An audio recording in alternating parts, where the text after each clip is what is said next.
like I started getting my heaviest. We were eating fast food every single day, 3 times a day, never drink water, soda only, smoking like a pack and a half of cigarettes a day, and just on the road traveling.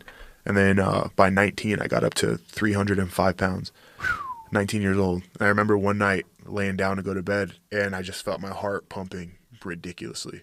And I was just like, no way. Like I started getting my heaviest. We were eating fast food every single day, 3 times a day, never drink water, soda only, smoking like a pack and a half of cigarettes a day, and just on the road traveling. And then by 19, I got up to 305 pounds, 19 years old. And I remember one night laying down to go to bed, and I just felt my heart pumping ridiculously.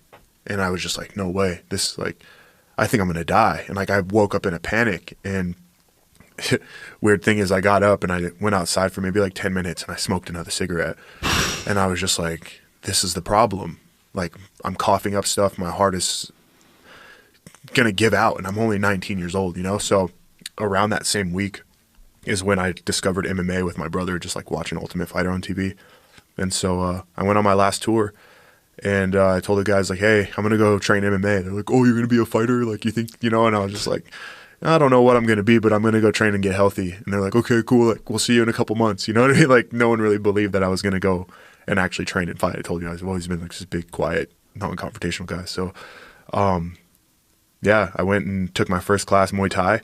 And March 1st, 2010, took my first Muay Thai class. And then after like a month of doing Muay Thai, I started to see progression. I started to see like my face was slimming down, all this stuff. So it gave me motivation to keep going.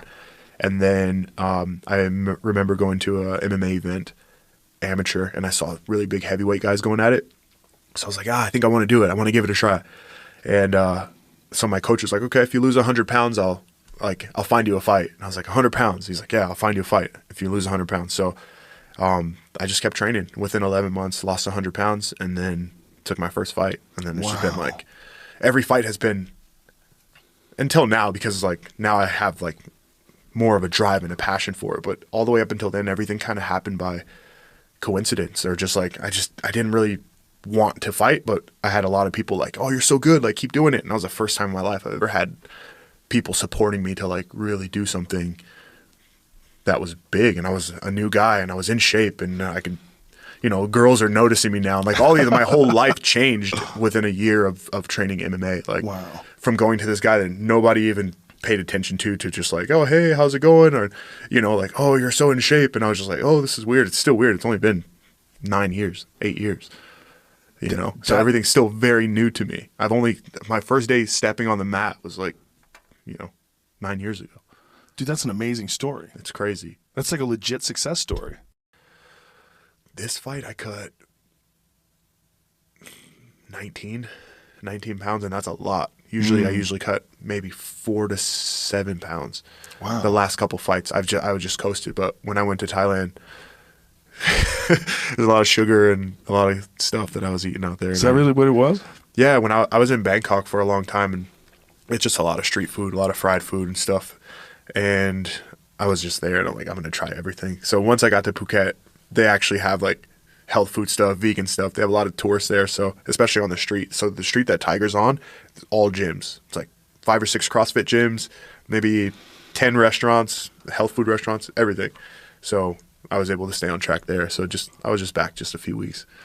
Yeah, but I still made weight, so that's good. That's a lot of weight to cut, though, right? Like yeah. You like to cut like about 5 or 6, is that what you're saying? Yeah. Yeah, no more than 8. Like 8 is pushing it for me. So what difference do you feel? The day after, with their rehydration method, I felt amazing. Usually with cutting that much, I'd feel a little bit bloated, a little heavy, sleepier, all that stuff. But this is when you're talking, did you ever do IV? I did do IV, yeah. When I used to fight in the RFA at 185, I used to fight at 185. Oh my God. Yeah. That's hilarious. How much did you cut? Oh, I used to cut I'd try to get as close to 200 as possible, and then cut the 15. You must be super skinny at 200 too. Terrible. Oh, terrible. I'm struggling to make 205. Not struggling, but like it hurts to make 205 now. So I couldn't even imagine. Like, it sucked. So what would you think about if they abandoned weight cutting? They just opened up more weight classes and abandoned weight cutting. Ooh. I mean, I wouldn't mind it. I would like to see that. Don't you think it'd be better for the fighters? I think it'd be better for the fighters, and Have we'd one see less some really cool matchups. Yeah. You know what I mean? Because there's some guys that cut a lot of weight, and there's some matchups that would be really cool at different weights too. I think it's one of those dumb things that's existed in the past and we never corrected. Yeah. I think we should stop it. It's not helping anybody. To lose weight for a fight so that you could be fit and in great shape, yeah, okay, sure. But how do you go about that? But I mean, losing weight in training, not like massive dehydration for weight cut day and then rehydration the next day for fight day. I think it's a crazy strain that guys are doing to their kidneys and their bodies. I mean, many fighters have told me that they don't feel like they can take a body shot as well when they cut a lot of weight. Like yeah, sometimes your head, my head, I remember in the Johnny Walker fight, I'd cut, could have been from the weight cut, but that morning, like if I even tapped on my jaw, I just felt like my head was just like off, like rattly, you know? Really? Like, yeah, I felt very sensitive. You think that's from the weight cut? The same night I get knocked out. I don't know what it was from, but I remember feeling that morning when I woke up.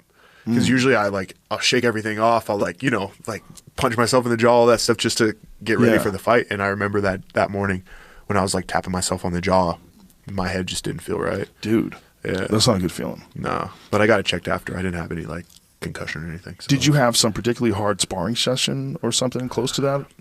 I don't think close to it. During that camp, like I said, I didn't feel it all the way until I didn't have it. The only time I ever felt it was like after the weight cut, so it could have been from that. Right. Yeah. And I think that morning I actually ended up cutting the last little bit of my weight the morning of weigh-ins too, which is every single day. Before Muay Thai, it's mandatory you run. The trainers won't even let you train unless you run first. You show up, you run. The first day I showed up at Tiger's Muay Thai class, I didn't even have tennis shoes. I just showed up with my flip-flops because I was staying right across the street. And I showed up, I started wrapping my hands, and the trainer, he's like, "Are you going to train?" And I was like, "Yeah, I think so." He's like, "You think so? We'll go run." And I was like, "I don't have shoes, I only have my flip-flops." And he's like, just pointed, like, "So, go run." And I had to run I think it was 8 kilometers in flip-flops before I could even train. Yeah. That's like 4 miles, right? Somewhere around there? 5.5? Yeah, it's like 4 miles, something like that. We just had to run. I asked the girls, like, how long do we run for? She's like, usually like 5 to 6 kilometers or something like that. Yeah. It was like 5K is like 3.5 miles. Yeah, yeah, say that. I'd say like just cutting it short, 5K. Wow. And then in flip-flops. And That's I was ruthless. like, okay, cool. Yeah, I never forgot my shoes again. I would always show How up. bad that fuck your feet up? It wasn't too bad, actually. No? No, because I wasn't wearing shoes a lot anyway. Oh. Just Thailand, sometimes you got to take off your shoes before you enter the store. So they're hard-assed in their discipline with the wanting you to run just serious first. about it. Very serious. Yeah, they're just serious about it. They're like, show respect, you know? And like, when you're running, are you running with a group of guys? Or are you everybody, guys, girls, whoever shows up to class. But is it okay? So that when they're running, are they running like organized, like in a group, or are they just is everybody running a few miles before class every time? The first Muay Thai gym that I trained at, the Straight Muay Thai gym in Bangkok, they run as a unit every day, 5 a.m. Wow, as a team. They live at the gym, they eat at the gym, they sleep at the gym. They are like they don't have homes. Their home is the gym, and their job is just fight and eat, sleep, train, fight. That's it. It's crazy when they even take on the name of the gym. Yeah, exactly. Yeah. And that's a whole different life. Like that is what made me respect and learn and love Muay Thai so much, is how these guys trained and just they lived together. Everything. It was amazing. So they run as a group, but the other place we all start off. But if someone's lapping you and they just want to run fast, like it's totally fine. But before the class, everybody has to go. Yeah.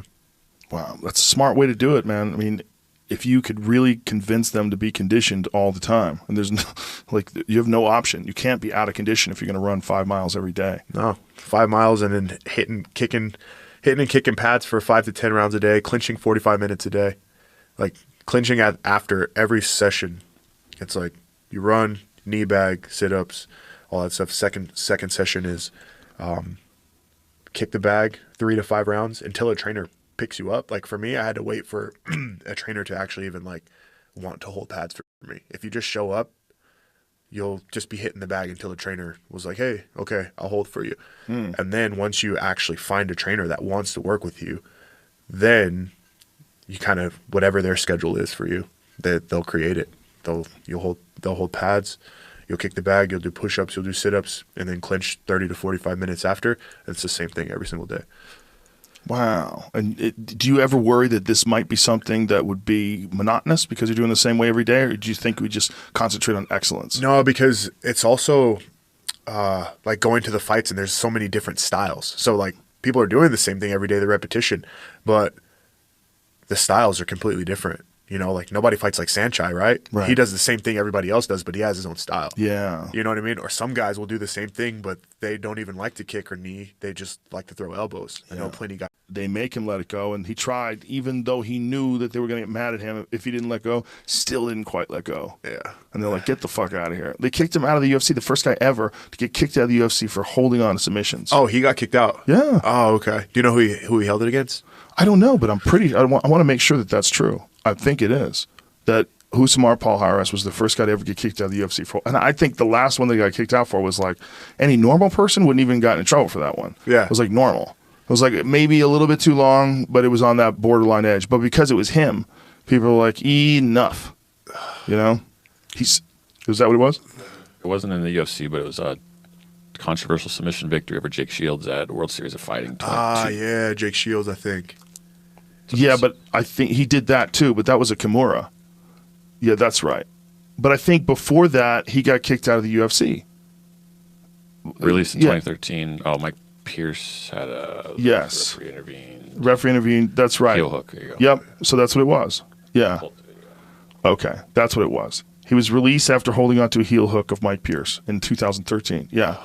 But look, man, that guy was particularly scary when he fought because he was so strong and his body was so well designed for heel hooks. Oh, right. He just could grab a hold of you and rip your shit apart, man. Look at that. Look at the size of him. Oh, my God. Bro. Look at this. Now, look what he does here. See, he grabs a hold of it. Mike Pierce is already done.